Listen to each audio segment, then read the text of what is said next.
বারবার বলা সত্ত্বেও ডিভিসি বলুন, পঞ্চায়েত বলুন, মাইথন বলুন, এরা কেউ আমাদের কথায় গুরুত্ব দিচ্ছে না, শুনছেন না, ছেড়ে দিয়ে খারাপ হয়ে যাচ্ছে।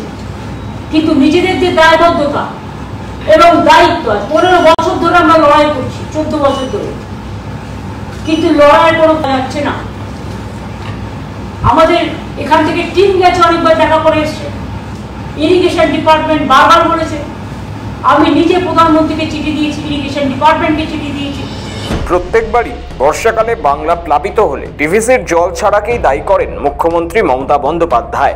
মাইথন এবং পাঞ্চেত জলাধার থেকে জল ছাড়া নিয়ন্ত্রণে ডিভিসির ভূমিকায় ক্ষুব্ধ পশ্চিমবঙ্গের মুখ্যমন্ত্রী মমতা বন্দ্যোপাধ্যায়। বাংলার এই পরিস্থিতিকে বরাবরই মুখ্যমন্ত্রী ম্যানমেড বন্যা, ষড়যন্ত্রের বন্যা বলে উল্লেখ করেছেন।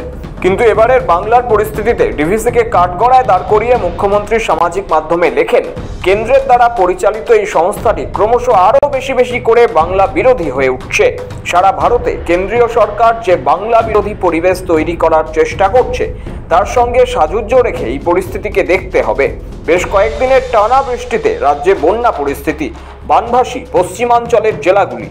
এই পরিস্থিতির জন্য আরও একবার ডিভিসিকে দায়ী করলেন মুখ্যমন্ত্রী মমতা বন্দ্যোপাধ্যায়। সামাজিক মাধ্যমে তিনি লিখলেন, ডিভিসির বন্যা নিয়ন্ত্রণ আবারও বাংলাকে ডুবিয়ে দিয়েছে। দাবি করলেন, এবারের ব্যর্থতা শুধু নজিরবিহীনই নয়, উদ্দেশ্য প্রণোদিত। ডিভিসির জল ছাড়ার পদ্ধতি একেবারে অযৌক্তিক, উদ্দেশ্য প্রণোদিত এবং বাংলা বিরোধী। তিনি দাবি করেন, চলতি বছরের জুন-জুলাই মাসে ডিভিসি থেকে ছাড়া হয়েছে 50,287 লক্ষ কিউবিক মিটার জল, যেখানে 2024 সালে এই পরিমাণ ছিল 4,535 লক্ষ কিউবিক মিটার।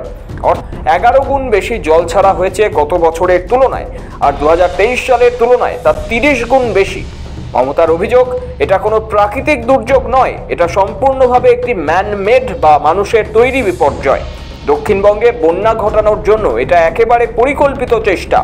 মুখ্যমন্ত্রী দাবি করেন, এত বিপুল জল ছাড়ার ফলে একাধিক জেলা প্লাবিত হয়েছে, ফসলের ব্যাপক ক্ষতি হয়েছে, বহু বাঁধ ও রাস্তা ভেঙে গিয়েছে এবং হাজার হাজার মানুষ ঘরছাড়া হতে বাধ্য হয়েছেন। তিনি অভিযোগ তোলেন, ডিভিসির এই ভূমিকাকে সারা দেশে কেন্দ্রের বাংলা বিরোধী মনোভাবের সঙ্গেই দেখতে হবে। কেন্দ্র যেভাবে রাজ্যকে কোণঠাসা করতে চাইছে, এটা তারই একটা অংশ।